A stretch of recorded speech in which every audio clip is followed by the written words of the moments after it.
getting better and Tom, better. I think you got some more recruiting to do, bud. I think we're gonna have to do that song, Tom. I think you're gonna have to get them to sing it with you. There you go. All right, welcome to Heritage Church. My name is Michael. I'm one of the pastors here. This is Pastor Suzanne. We're glad you are here this morning with us. If you don't mind, take the announcement sheet that you were handed at the door and fill out the Connect card. It actually tears off. You put your name of the family members that are here with you, contact info if we don't have it.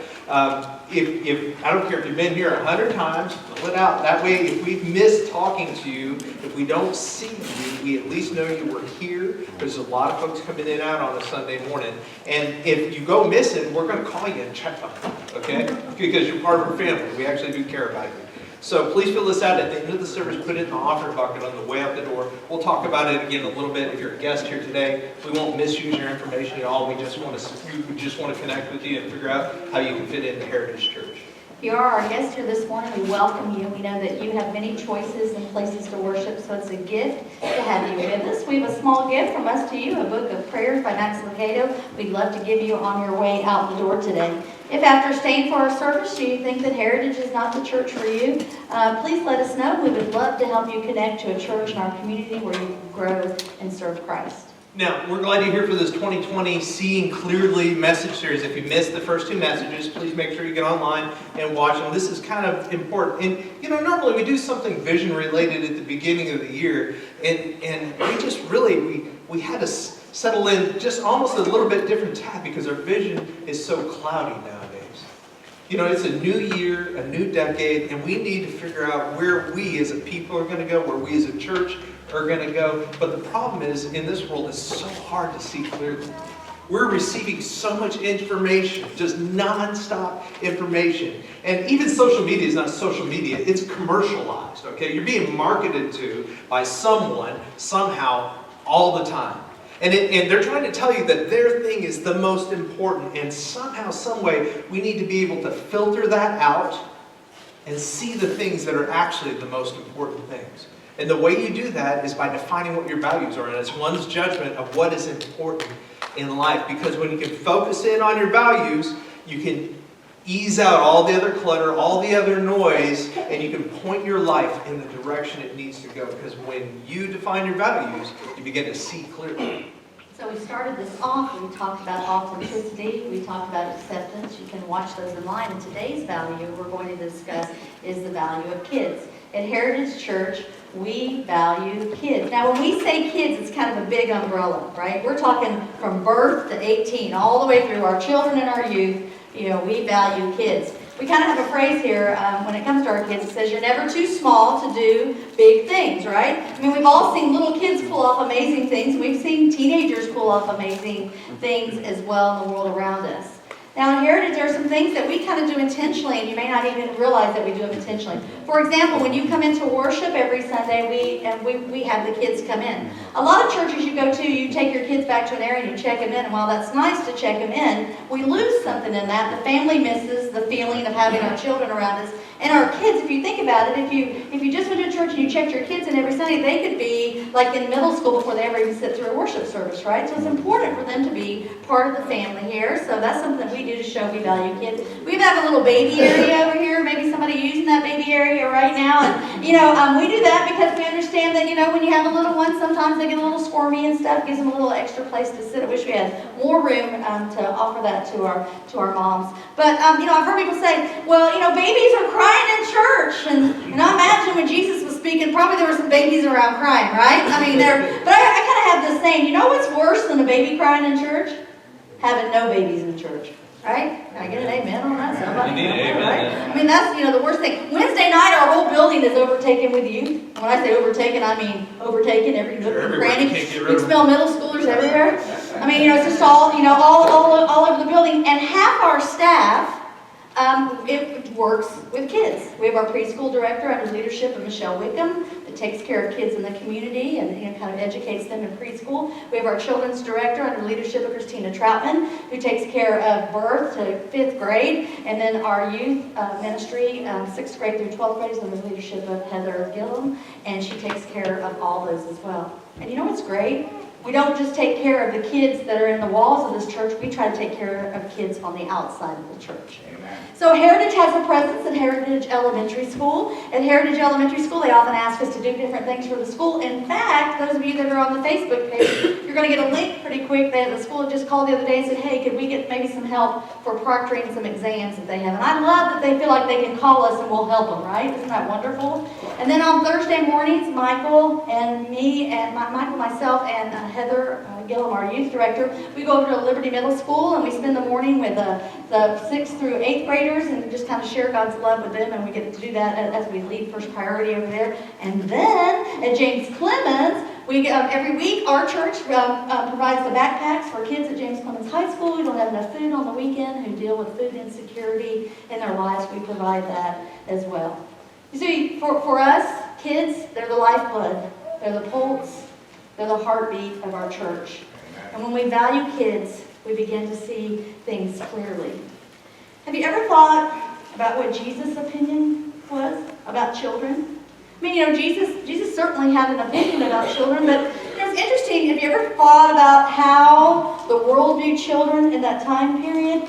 In the Greco-Roman world, children had no value. I mean, they really had very little to no value. There was infant mortality was so high there that they kind of had an attitude that even if you had a child, you might not want to get too attached, right? And the only time that they really thought that kids had value was when they grew up enough to kind of help in the family business, when they could work. And so for Jesus to say what we're going to read this morning, it makes it pretty clear that he has an opinion about children. And this is a famous passage. Almost all of us have heard it. But let's read these words this morning from the Gospel of Luke. So people were also bringing babies to Jesus for him to place his hands on them. When the disciples saw this, they rebuked them. But Jesus called the children to him and said, "Let the little children come to me, and do not hinder them, for the kingdom of God belongs to such as these." You know, if you were to look at the words in Greek where it says people were bringing babies, the words that are used there in Greek, what they're saying is that people were constantly bringing babies to Jesus. Okay, constantly. And most of us have heard this story before in some way, shape, or form. Am I right? But you remember the storybooks? Y'all ever seen this little passage in the storybooks? Jesus usually has on a big white robe, right? He's sitting on a hillside somewhere, and it's all green all around him, right? And then there's like all these like elementary kids all around him. But it really wasn't elementary kids, if you look at the original words. People were bringing their infants to Jesus. They were bringing their babies. And remember, the crowds, Jesus would go out and everybody would come and they would want to be healed, and people were wanting Jesus to pay attention to their babies. And the disciples, when they tell these people, hey, stop bringing your kids to Jesus, you know, it's kind of like they're saying, hey, Jesus ain't got no time for that. There's no time for you to be able to do that. You know what Jesus did? He tells them no. In the Gospel of Mark, it says Jesus was indignant about that. He was like, oh, no, let them come. And he didn't just say let them come, he picks them up. The big of a baby, he pulled it, put his hand on them, and he blessed them. And he prayed for them. It was the powerful thing that Jesus does in this passage in their culture. And it's a powerful thing for us in our culture to understand as well. Because what Jesus is saying is no one's excluded. All people matter. And children are an important part of the kingdom of God. Have you ever thought about the role of children in the world around us? Raise your hand if you have a child in your life some way, shape, or form. There's a child, there's a neighbor, there's right? I mean, there are children. Those little creatures are everywhere, right? You can't go anywhere they're not there, right? You can't go to a restaurant, you can't go to Walmart, you can't go anywhere. I mean, they're there, and they're an important part of the kingdom of God. And you see, they matter to Jesus. And if they matter to Jesus, they ought to matter to us. Have you thought about how important it is for the church? Could you play, please? Have you ever thought about how important it is for the church? Have you ever thought about why kids need us? Have we ever thought about our responsibility to nurture them into everything they could be? But you know, kids are counting on us. They are counting on us. Now, there are lots of things that kids count on us for. But one of the things that kids count on us for is community. I have this sweet little 3-year-old granddaughter, and I just kind of like her a little bit. I'm kind of crazy about her, honestly, but she's adorable. And one of the things that I love about her is that if we're in the car, we're just kind of driving around running some errands. But if I go anywhere near this church, this little 3-year-old kid, she goes, "That's my church." You know, that's so wonderful. I have parents, like, they'll bring their kids in on Sunday mornings, and their kids are, like, all up in the place. They're, like, walking around there in this room and that room, and the parents will go, "I'm so sorry. My kid acts like she owns the place." Isn't that wonderful? That they can come into church and think that they own the place? Isn't that beautiful? You see, kids need that community. I mean, even the way we structure our classrooms. Like when your kids go off to our Heritage Kids, you've ever been in a place where they've got, your kids have one teacher, and that one teacher's been teaching for 30 years, and she didn't want to be there after year 5. Y'all know what I'm talking about? You know, like in Sunday school. Well, we deliberately set ours up so that the kids have 2 different teachers every week. And when we first set that up, a lot of people said, "Well, they're not going to connect with their teachers, and they're not going to." But you know what? They do. And you know what else? Instead of having 2 adults know what your child's names are, 8 adults in this church know your kid. That's pretty cool, right? Because it helps build that community. And our youth, oh my gosh, do our youth need the community of the church. They need somebody besides their parents to talk to. They just do. Yeah. So they can get some words of wisdom, and so that we can share things with them. So kids need community. Kids need that. Kids need education. I mean, we come to church to learn, right? We come to church to learn and to grow in our faith, and kids need to be educated as well. But we've got to educate them in a way where it's okay to ask questions. I read a statistic this week that said the number one reason that our teens drop out of church once they get out of high school and go off to college is that they have a lot of unanswered questions that they weren't allowed to ask in the church. So in education, kids ought to be able to ask questions. They ought to be able to question things. They ought to be able to think. We want to help them reflect. We want to help them make good decisions. And when it comes to education, every kid, birth through age 18, we want to know 2 things. Number 1, God loves you. And number 2, you have a part to play in the story of God. And then kids are looking for us as an example. I mean, they kind of look up to us. You know, they're kind of watching you. I mean, I've heard lots of people, you know, they'll be like, "Gosh, I wish my kid had a relationship with God." And you know what? The best way for your kid to have a relationship with God as an adult is for them to see your relationship with God while they're children. You know, all of us here, we all have a part. When we're not in church and kids come to church and it's not important to us, then how do we expect it to be important to our kids, right?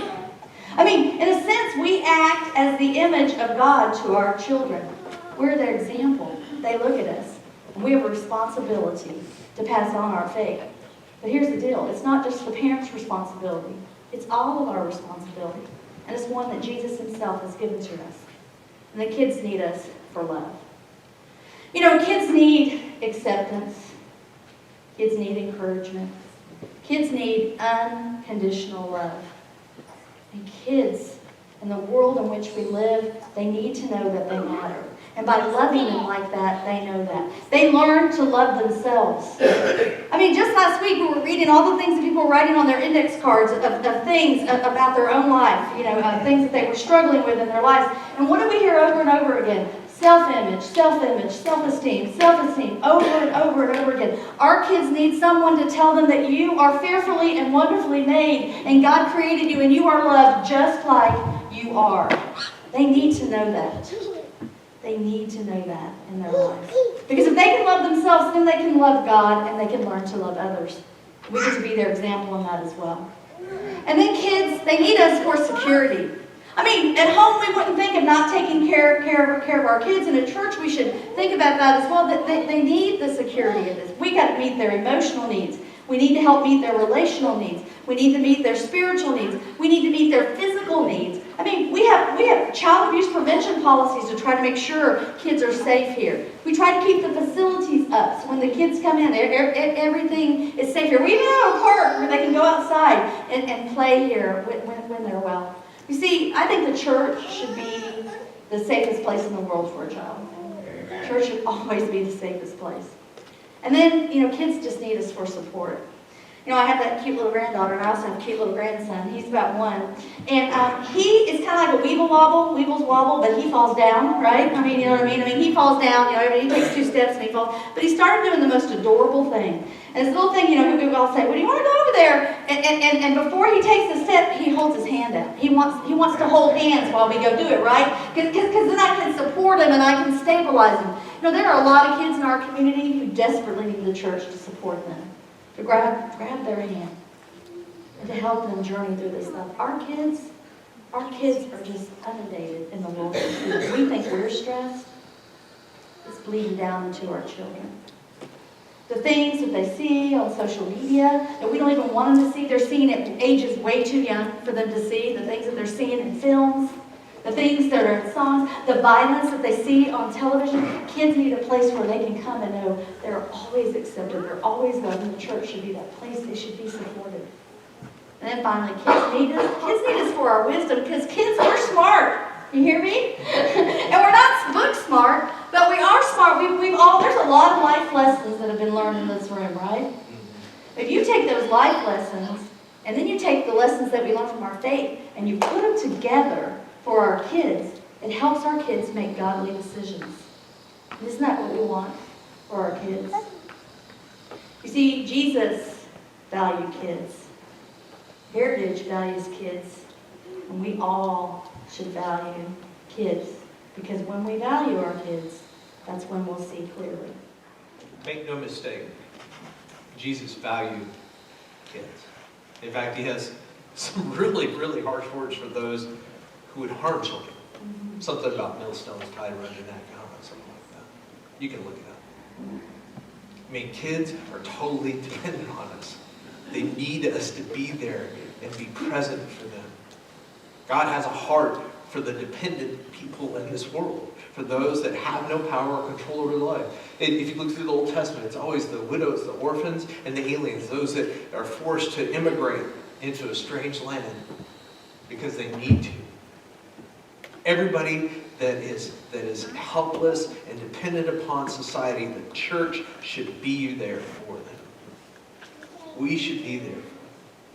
But kids are not just dependent. They don't just benefit from us.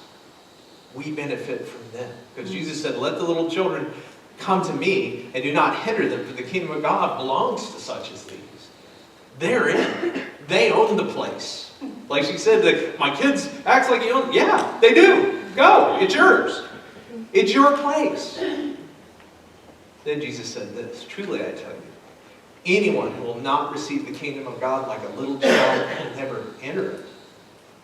There was a whole other thing on top of this. Remember when you were a kid and you sat, who went to Thanksgiving dinners and sat at the kids' table? How many had to do that? You sat at that little, it was always shorter, there was always that cousin you didn't like there, and you looked over at the adult table, and man, you just wanted to be over at the adult table, and that one day you finally got to go. You know, here's what Jesus is doing. Jesus is inviting you off of the adult table to come sit back at the kid table. To come back there in your soul, in your spirit, because that's where the kingdom of God can be found. That if you don't receive the kingdom of God like a little child, you will not enter into it. There's so much that kids have to give us. There's a bunch of reasons why we need children. And a church without kids in it is dead. It's so dead. I mean, I'm not saying they're worthless or anything like that. I'm just saying you've got to have that life to point you somewhere. There's all kinds of reasons why we need kids. We need them for love. Because how does a child love? They're just reckless with their love, right? They will throw it at anybody and everybody that's willing to receive it. They will love everybody. And they love with reckless abandonment. And we would call it naive, right? Oh, they just don't know yet. They don't know if they love like that, they're going to get hurt. Yeah, they're going to get hurt. Loving like that. And God goes, exactly. That's how I love you.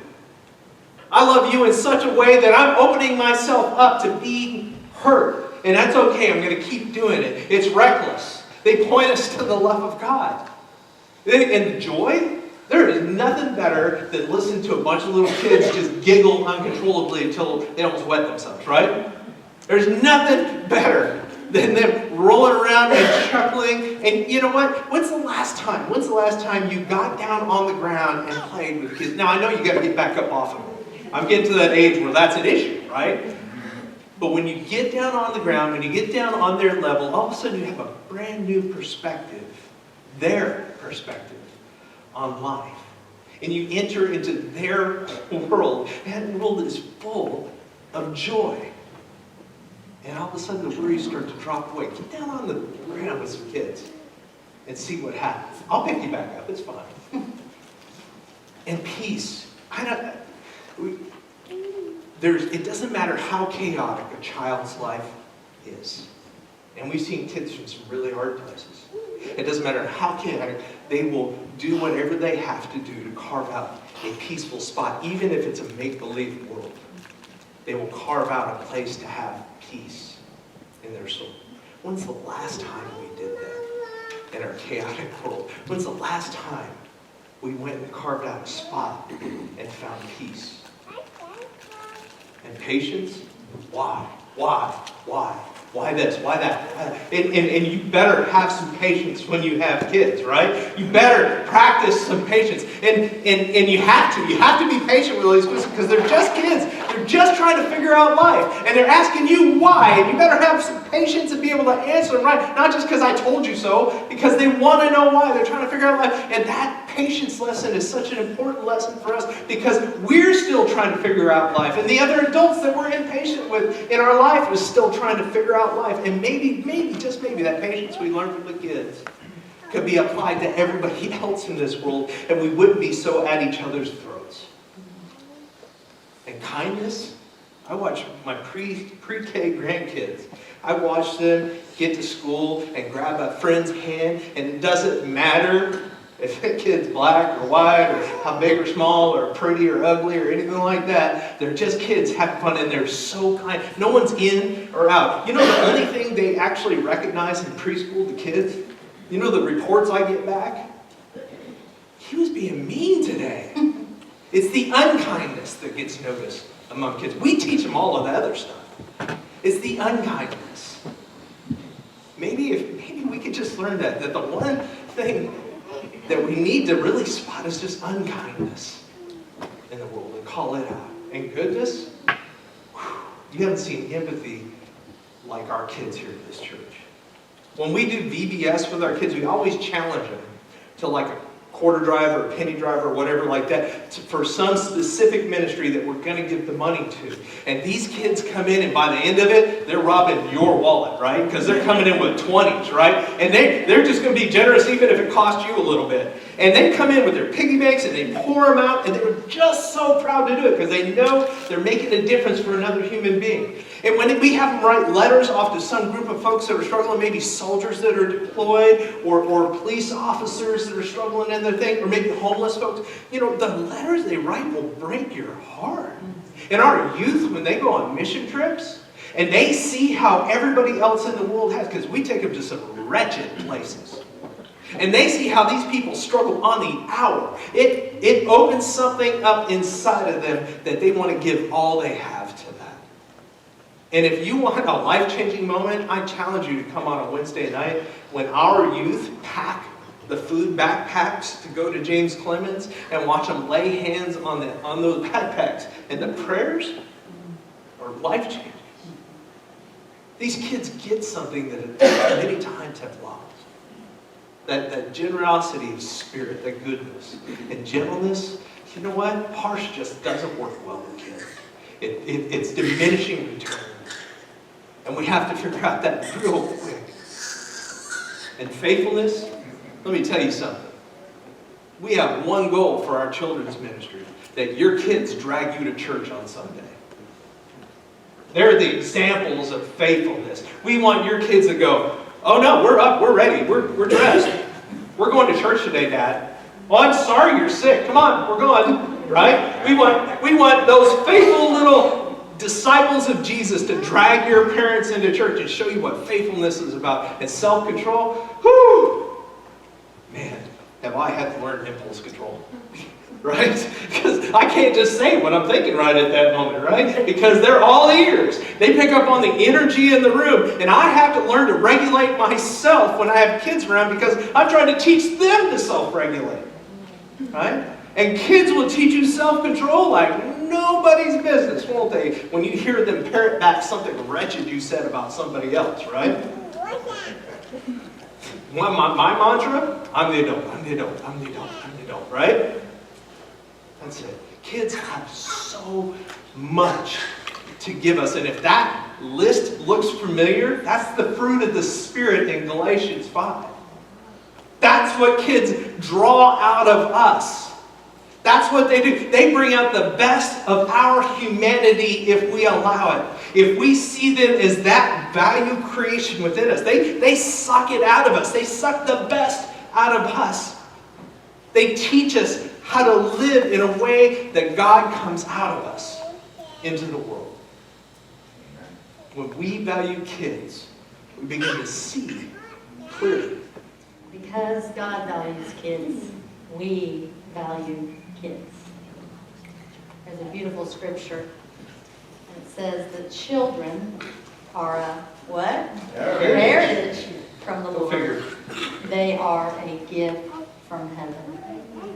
And you know, through all the good times and the scary times, the confusing times and the worried times and the worst of times, when we raise children, when we have children in our worlds, we really realize that children are truly a gift from heaven. I heard it said once that you can tell a lot about a church by the way they talk about kids. And I think that's so true. You see, kids need us, but we need kids. And children are at the heart of our God, so children should be at the heart of us.